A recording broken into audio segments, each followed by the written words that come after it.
Hey ladies and gentlemen, so we have some great news. Sean Murray just posted update 1.03, which will be out for Monday. And for anyone who's been looking forward to No Man's Skies, these are some big changes, some big spoilers. I'm going to do it a little halfway through, so I'll tell you when that point comes, and that's when you should run away if you don't want to hear any kind of spoilers. When we went gold 6 weeks ago, we posted on Twitter, literally every reply was, we hope you're going to have a nice holiday, etc., etc. So he basically tells them, we didn't go on holidays. We went back to work on the game right away, and literally most of the guys went back to work that day, or the next day, I should say. Actually, probably some of them who didn't arrive probably hungover because I think they were drinking and consuming a bit of alcohol that night. But anyways, they got back working on the game. Basically, these patch notes in this update 1.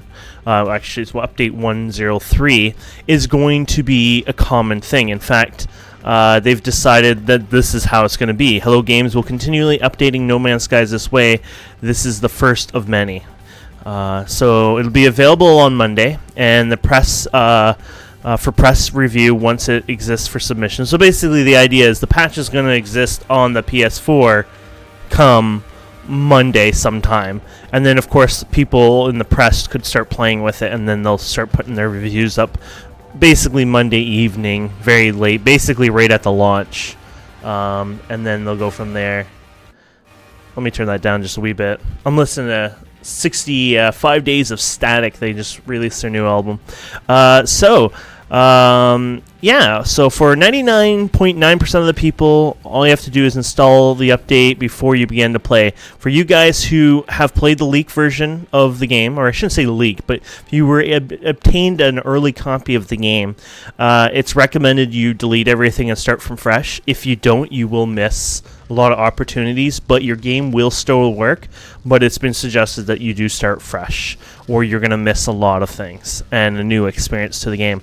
So I'm going to go into the spoilers here. The servers will be wiped Sunday. Now, remember, when they say wipe, they just mean like, all the different places that you've claimed and things like that. It doesn't mean that your character all of a sudden disappears. It just means that all your discoveries that you've submitted have now disappeared. And I assume even if you go and submit again, your past discoveries don't all of a sudden just get uploaded. It would be only the new ones from that point on. Okay, we're going to do the patch notes. These contain big spoilers. Be warned. They're not spoilers like telling you what's in the center of the galaxy, but they are spoilers in the sense they tell you some new things or big changes that they made. So the 3 paths, there are now new unique paths that you can follow through the game. You must start the game on a fresh save with the patch, as early choices have significant impact on what you see later in the game and overall experience. So we didn't see this in any of the leaks or spoilers, but we remember he kept talking about having classes and for example, like you could be a scientist or you can be a trader, and none of that existed, and it was kind of odd and weird in a sense. I think this is it. I think it was disabled. So we're going to probably see that.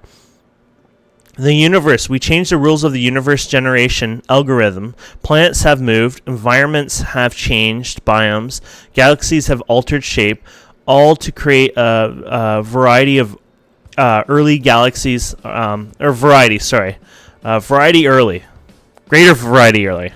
See, I can't talk today. I'm so excited, I just can't even talk. Plus, I suck at reading.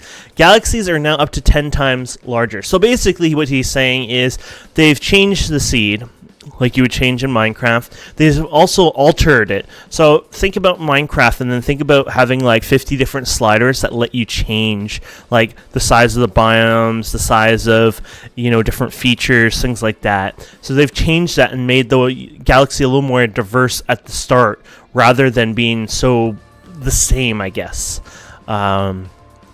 Diversity. Creatures are now more diverse in terms of ecology and density on planets. So you're going to see more creatures. That is awesome.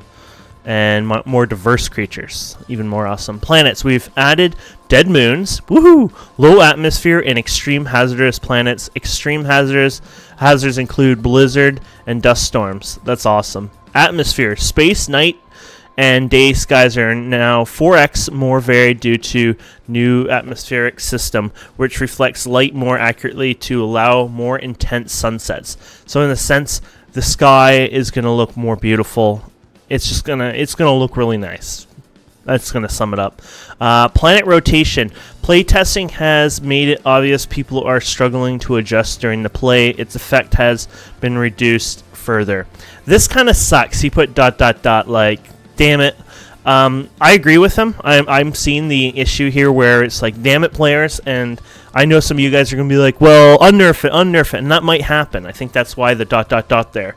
But at the same time, he has a point where people are having struggling issues with it. And as somebody who's worked on games myself, I understand that sometimes, you have good intentions to make it really interesting and cool, but if it's a little too complex, a little too hard for people to struggle with, then it becomes a game flaw in your game, and then you're going to have a lot of people with problems, and that's probably why they decided to reduce the planet rotation a bit more. Sorry, guys. Terrain generation. Caves up to 128 meters tall are now possible. Geometric anomalies have been added. Underwater erosion now leads to more interesting seabeds. Ooh, that sounds fun.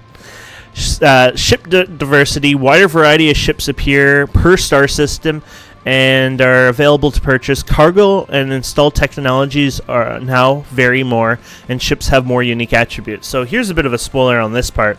So the people who were finding ships were basically like, okay, so let's just say they're going to come across a ship 1 to 10 in their exploration. Actually, no, let's say there's ship A to Z, and then we'll do a 1 to 10 scale.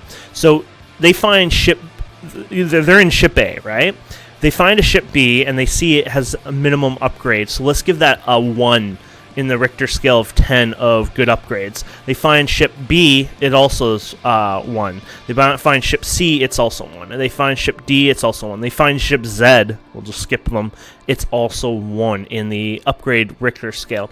The problem was, when you found a new ship, there wasn't much vary of upgrades. It literally had maybe 1 or 2 slots. The problem with this is, you're like, okay, I'll wait till I find another ship. You won't find it, because the way the system works is you have to grab that ship with a slight upgrade to then find another ship with a slight upgrade, to find another ship with a slight upgrade. And it was very, linear graph basically going upwards. This sounds like they fixed that to make it kind of up and down in a sense now, to reflect those changes and to make it so you can maybe find a ship with 4 or 5 slots and feel a lot more rewarded by keeping your old ship and being patient waiting for another, ship, basically. So this is the biggest one that I think is beyond amazing, because I thought this was the worst thing from watching people play, and I guess Sean Murray and his team noticed this too.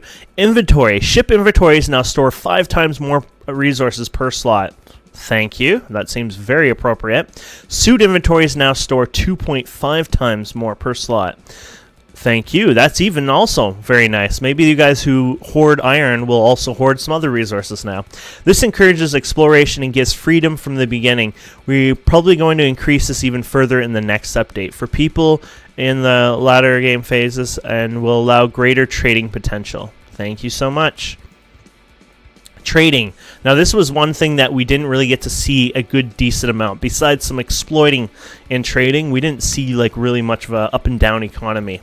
Trading is deeper. Star systems and planets each have their own wants and needs based on the galactic economy. Observing these is the key to successful trading.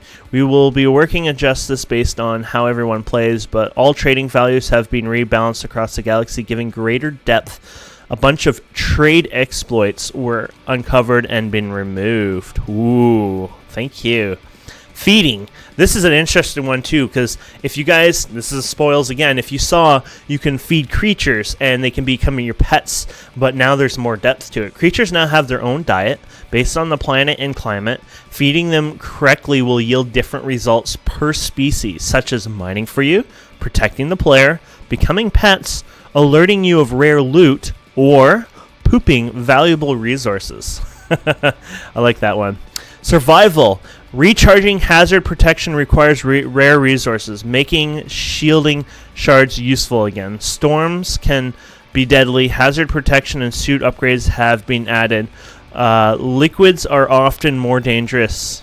That's kind of cool. Graphical effects. Lighting and texture resolution has been improved. Shadow quality has doubled. Temporal AA didn't make it in this time, but it's so close. Nice. So they're working on that.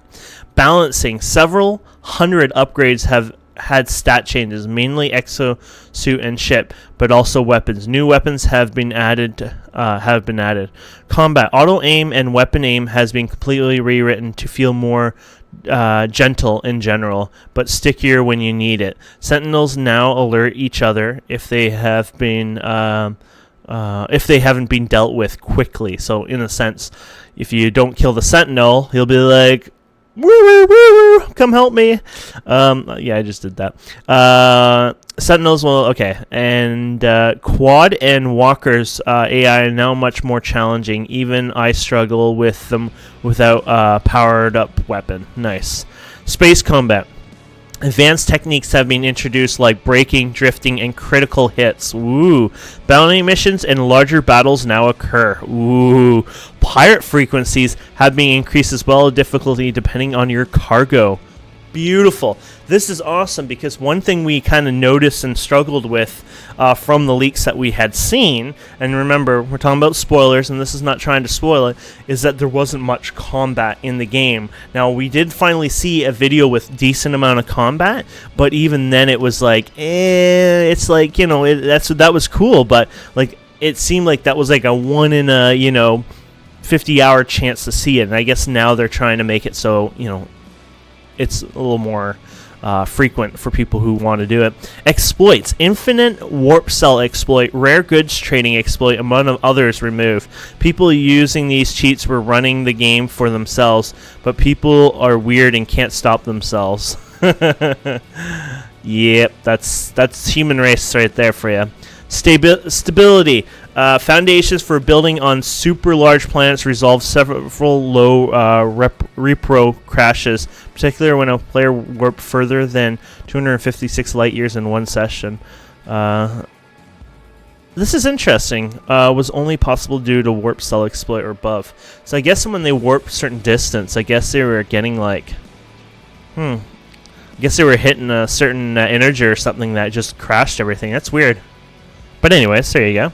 Space stations. Interiors are now more varied. Bars, trade rooms, and hydroponic labs have been added. This is really cool. So they've made them more modular, but added more to them. And I think that's awesome. So now when you go to a space station, you just don't run into one room and talk to a guy. There might be a couple rooms that add more life to it. And I could see these actually expanding even more over time. Look at this. Networking. Ability to scan star systems other players have discovered on the galaxy map, increasing the chance of collision. Star systems discovered by... Whoa. Am I reading this right? Let's read this again. Ability to scan the star systems other players have discovered on the galaxy map, increasing the chance of collision. Star systems discovered by other players appear during the galactic map flight. Oh, that's cool. That's actually really cool. Ship scanning. So it sounds like basically you can scan other systems that maybe players have discovered. It doesn't sound like you could just do that everywhere in the galaxy, but it sounds like when you fly over maybe that it will grab that data. But we'll have to see for sure to get more understanding on that. Ship scanning. Scanning for points of interest from your ship is now possible. Building generators early and showing up in ship scans. Okay, so ship, that's awesome.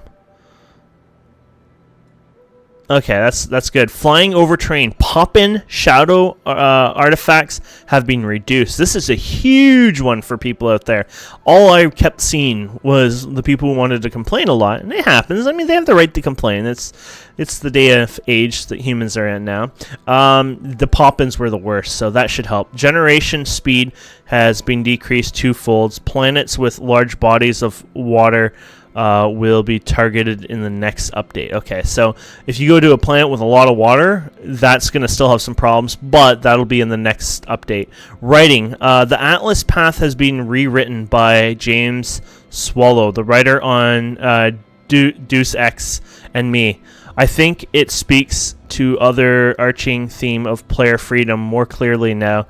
Early mission text has been rewritten to allow multiple endings. Oh, beautiful. I grew up reading Carmack's plan files for Quake, so it's fun to be writing one of my own. Next up, we'll be adding the ability to build bases on their own giant... own giant space freighters. Temporal A and my new cloud rendering tech should be coming soon. It will really change the game again, enhance it visually. The universe we've built is pretty large in Canvas. We've got a lot of ideas. This is the type of game we want to be. Love seeing. Oh my god, so there you go. I didn't even read this all myself. They have just confirmed, boom, the next update, the next up we're adding is the ability to build bases and own giant space freighters. Temporal AA and the new cloud rendering. Oh my god, the base building is going to be awesome. I myself understood what, No Man's Skies was, but this is big. This is huge. This is friggin' huge. Anyways, guys, I personally love you guys for watching. Hope you enjoy this. Please don't forget to subscribe, comment, like. I will see you wonderful people here on Friday night for No Man's Skies, unless somehow I get a magic key to play the PS4 version or the PC version earlier. I have a PS4. I own a copy for the PC. PS4 is coming 3 days early, so it's coming on the 9th. For us PC users right now, it's still coming on the 12th. Anyways, you guys have a wonderful weekend, or I guess rest of your weekend, and we'll see you soon.